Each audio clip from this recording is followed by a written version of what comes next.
Welcome to Indian Tech Icon Spotlight, where we celebrate tech leadership and unpack the minds behind the mission. I'm Sheetal Acharya, and let's welcome our guest on the spotlight today, Sangeetha Varghese, who is a transformative data leader turning strategy into actions with people first precision. Hi Sangeetha, welcome to our spotlight today. It's really wonderful to host you today and really looking forward for our conversation. Happy to be here, Sheetal. Yeah. Wonderful. Thank So, you. Sangeetha, let's start with knowing you, the leadership in you, from where it all started. I say that my career is like a little bit all over the place often. It's not a very straight line. So I'll start with my undergrad. So I finished my undergrad in electronics and communication engineering from Cochin University of Science and Technology. So this is in Kerala. That's where I was raised. The interesting part about that is I didn't really have much of a focus when I was doing my undergrad. So I took things easy, didn't really have a plan. And then I was fascinated by business. So I decided to go into business. Did that for a few years.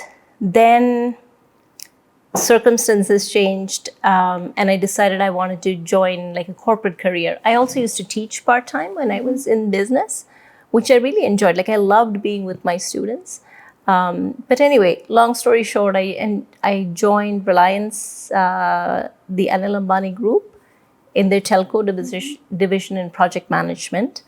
Did that for a couple of years, and then I was seeing that I liked management, but it seemed to advance. I needed an MBA.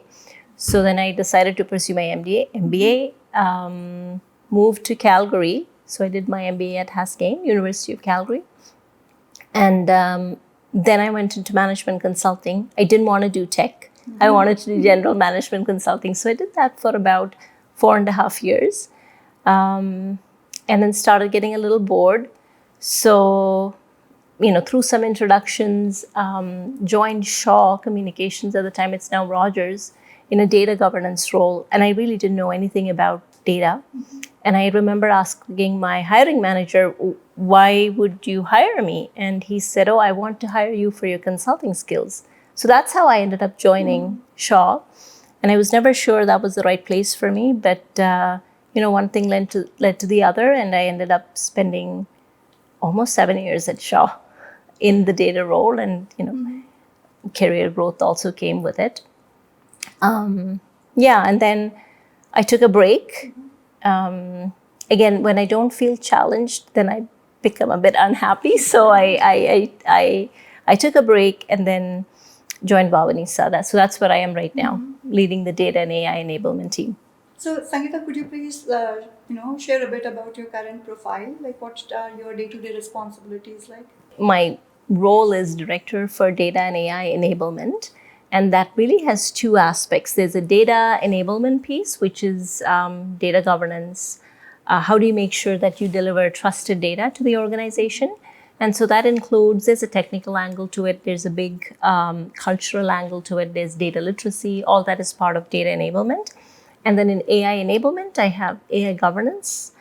So I'm accountable for that, as well as how do you create a system where there are lots of ideas in AI and you take them through a funnel of business value and then, throughout the whole life cycle, right up to decommissioning and making sure it's all done in a responsible manner. So responsible use of AI is my theme on the AI side.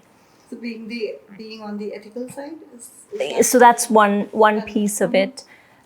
We have like a list of principles, robustness, free of bias, transparency, making sure like data privacy is respected throughout AI. So we have a bunch of different principles there, but making sure we are on the right side of the ethical conversation is, yeah. So, Sangeetha, how do you kind of focus on the innovation or the future innovation versus the continuous business value that has to be there? It's like having both perspectives at the same time, right? Like you always have to have that long-term horizon. And we often say, if you're closing a door, make sure you know the implications of that, right? So try to keep as many options open as you go through your day to day. And there are things that have to happen every day. So, I have a team. And so setting them up for success so they can run, is important. And then from a strategic perspective, I should spend time thinking about what is the strategy and how are we going to get there? And then being opportunistic about it, because you can have a perfect roadmap, but things don't go as per plan. So when something changes and there's an opportunity, you want to go, oh, we could use that to say advance literacy or, whatever it is. So I think it's being active and making sure you're balancing both all the time. Absolutely. So you talked about teams. So in a world full of dashboards, how do you Yeah. ensure that your teams see the larger picture? That's a hard question, because it also, your team is not one monolith. You have different personalities, and some people naturally think about the business value, some people don't. So it's really understanding what each team member needs, but also making sure that you've talked about the strategy, people understand what it is. One of the things we focus on is the use of data, use of AI. So anytime I ask my team about something, my challenge to them is think about how someone's going to use it. Because it's easy to get into the technical flow of data and all the systems and the coding and the bugs. But at the end of the day, if someone's not using it, you just wasted a bunch of money, right? So it's a bit of a reminder. It's also a reminder for me to not get caught up in the strategies and the, all of that, and not lose sight of business value. So I think it's constant, but understanding your team intimately is important. So Sangeeta, in a world where everything is driven by metrics, Yeah. how do you ensure that your team members, they feel that they have been kind of heard, and the leaders are listening to them? How do you manage that aspect? It's being available to your team, I think, is important. So I make sure I spend some time with my team. And when I have my one-on-ones, I always tell them, this is your time. This is your opportunity to ask me questions. Like, nothing's off the table. And, I tell my team, use me. If you have a question that you want to ask someone else, but you don't feel confident, ask me. I will ask it on your behalf. And also, it has to be a safe space for them. It takes time, right? It's like any relationship. I can't show up and say, hey, I'll be your friend. And and friendship is nice to come out of a workplace, but that's not the only goal. So I think just being available for my team, understanding what gets them going. Like, I get a lot of joy when someone starts doing something and then they go, you can see the passion. So I always try to figure out what's that sweet spot for people and how can we create that based on the work we need to do.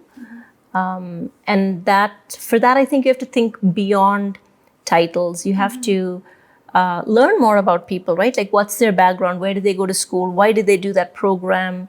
What's happening with the families? Because if you have young kids, then, it changes things. So I think really getting to know them is important. Do you believe in giving constructive feedback? Absolutely. I usually don't call it constructive feedback, but usually, you're working with someone on something. My feedback is in the moment. I'm not making a list to say at the end of the year, hey, these are all the things I didn't like. At the end of the day, we're there to get work done and to move the company forward. So for me, it's all about timeliness in feedback is important. And, sometimes when it comes to specific work deliverables, and maybe if there's like a conflict or something like that, timeliness is important.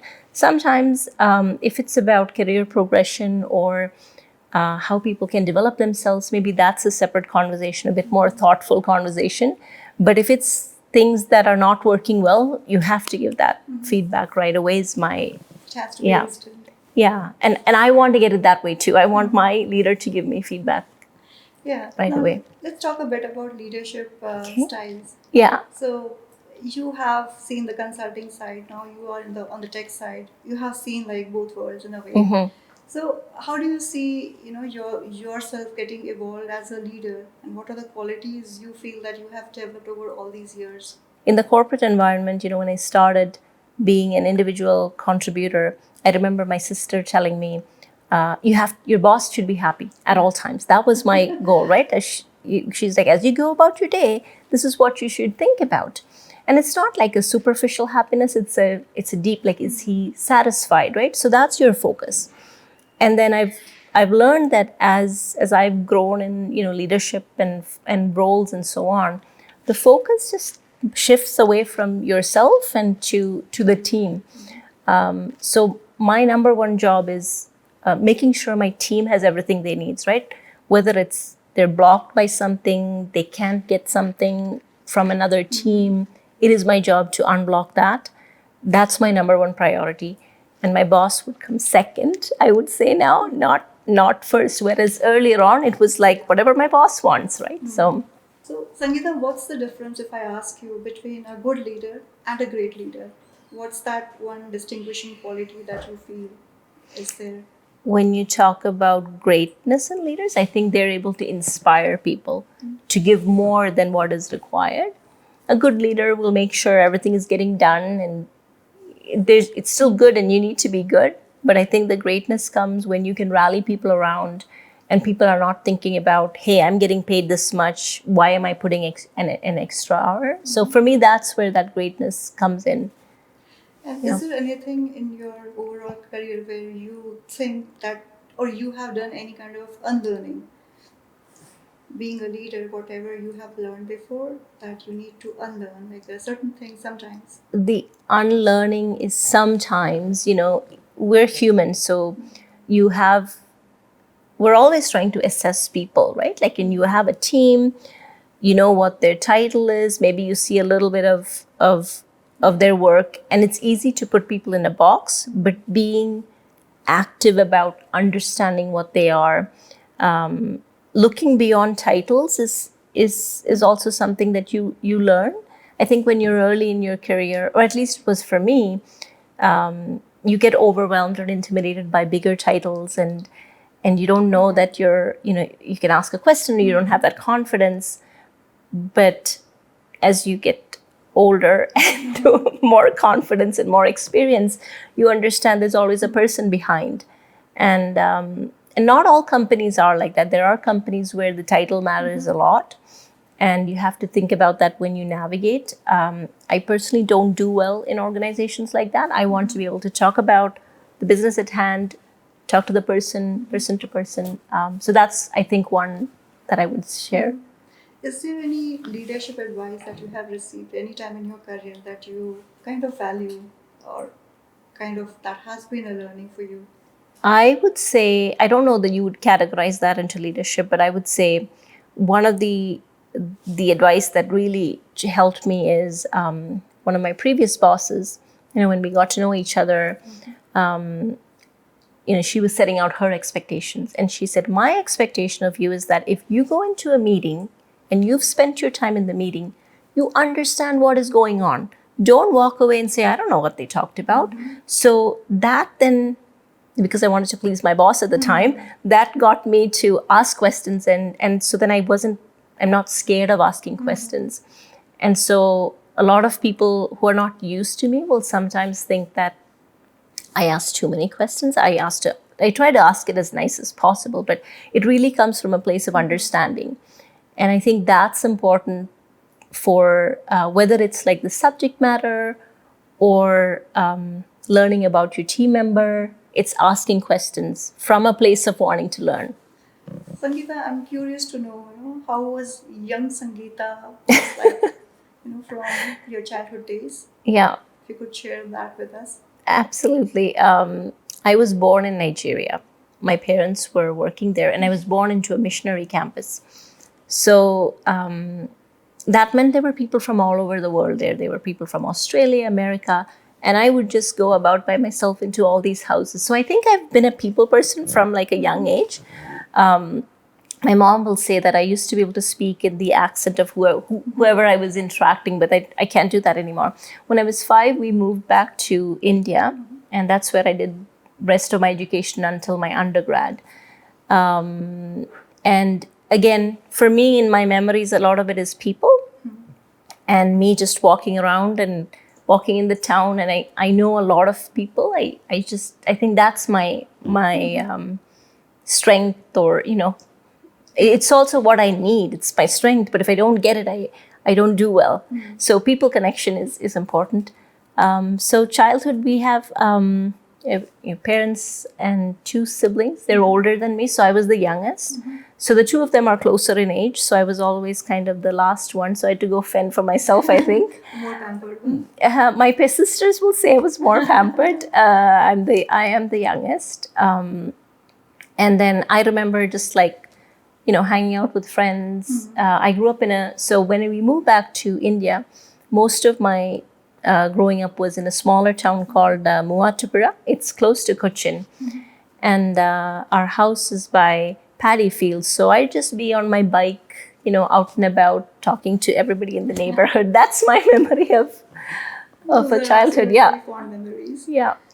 So, when we were talking offline, you also mentioned about having interest in the classical music. Oh, Can you yeah. share that? Yeah, absolutely. So my dad, he passed away a couple of years ago, but he used to sing very well. So in Nigeria, I think I always remember this music in the house. And he would listen to all kinds of music. So we had Carnatic, South Indian classical music, movie songs, devotional songs, Hindu, Christian. So this is how I kind of grew up. So he sang very well. And I've just learned Carnatic from when I was a kid. So that was a big part of me growing up, competitions or performing and things like that. And then when I got to university, we used to do stage shows and things like that, which was just fun. And then I lost complete touch. Life happens. But during COVID, that was one of the gifts of COVID, that I restarted learning Carnatic music. And it's very different when you do it as an adult than a kid. As a kid, my dad would be on my case saying, why are you not practicing enough? But I mean, now I just do it for my own enjoyment. Yeah. Now, Sangeetha, we are almost nearing end of our lovely conversation. Yeah. At the end, we have a round called as the rapid fire round. Okay. So I'll be asking you some questions, and I will expect some quick answers from you. Okay. Are you ready? I think so. Okay. So your first question: do you organize your closet like a database? No. That's too much of. Nobody wants right? a database organized like my closet. Yeah. Okay. Have you ever used a pie chart just to annoy your team? Not really liked by most of the people in data, I believe. Yeah. It's more like me trying to make sense of things, but not a lot. Yeah. Okay. What's harder, transforming data or transforming mindsets? Mindsets. Okay. If you had a magic button at work, what would it do? I think when you need alignment from people to get it faster, because often it takes a lot of conversations, and I believe in actually getting people on your side, but it takes time. So it'll be nice if we can shorten that, and then we can do more things faster. Yeah. That's a good one. Describe your job to a 5-year-old. Just try describing. Oh, that's very hard. My mother never understands what I do. That's going to be a hard one. I will have to skip that. Okay, let's skip that question. A song that instantly lifts your mood. It depends on the mood I'm in. I do like to listen to classical music or Malayalam songs from the 1970s and 80s. Oh, wow. Yeah. Nice. So, And then the last question. What's your go-to comfort food? banana chips. Oh, is that? Yeah. Banana chips that's from Kerala. very nice. So that keeps you kind of always energetic Well, to attend your meetings? I don't eat as much banana chips as I would want to, because that wouldn't be very healthy. But when I go to India, I usually come back with kilos of banana chips. I just love it. Yeah. Wonderful. And you really played well, Sangeetha, and it's been lovely chatting with you. And thank you so much for sharing your experience with us about your childhood memories and also about the insights that you shared on the leadership skills. Absolutely. So Thanks wish so you much for continued having me. success. Thank you. Thanks, Sheetal.